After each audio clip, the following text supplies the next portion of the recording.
উনি আমার ঈশ্বরবাবু রয়েছে বোলপুর শান্তিনিকেতন থেকে, ওনার হাতে কম্বল তুলে দিচ্ছে। সকলে হাত তালি দিয়ে সহযোগিতা করবে। অনেক অনেক ধন্যবাদ। এনাদের সকলকে খিচুড়ির টকেনটা দিয়ে দেবেন, কেউ ভুলবেন না।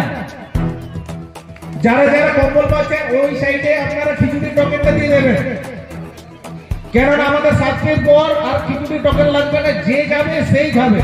এখন কিন্তু টোকেন আমরা মনে হচ্ছে কেড়ে নিচ্ছি, মনে হয় এতজন লেগে আছে, তাই না? যাই হোক, অনেক অনেক ধন্যবাদ।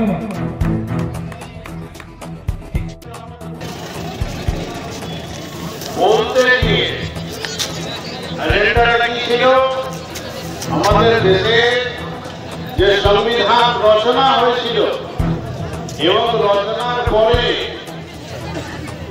1949 সালের 26শে জানুয়ারি আমাদের দেশের সংবিধান আমাদের দেশের জনগণের স্বার্থে যেটা লাগু হয়েছিল তার 75তম বর্ষ পূর্তির উপলক্ষে সংসদে আলোচনা ছিল। তার মধ্যে আলোচনায় অংশগ্রহণ করতে গিয়ে অমিত শাহ মহাশয় যেভাবে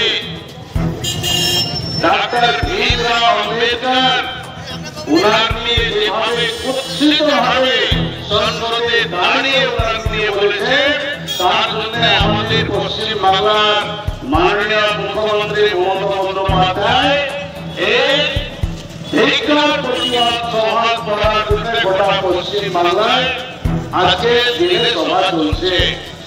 বন্ধুরা, আপনারা জানেন যে আমাদের দেশে যে সংবিধান চলছে এই সংবিধান সভার সমস্ত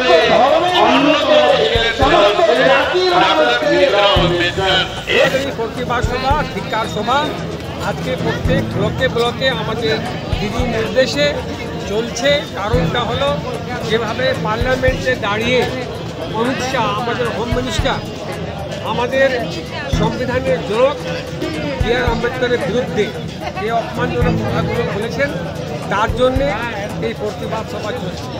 আমরা মনে করি এটা সংবিধানের বিরুদ্ধে কথা এবং ভীমরাও আম্বেদকর যিনি আমাদের সংবিধানের জনক তাকে অপমান করা হলো, তাকেই নয় পুরো ভারতবর্ষের মানুষকে অপমান করা হলো। তাই আমাদের এই প্রতিবাদ আমাদের যদি আপনারা ক্ষমা না চান আমাদের এই প্রতিবাদ সভা চলছে।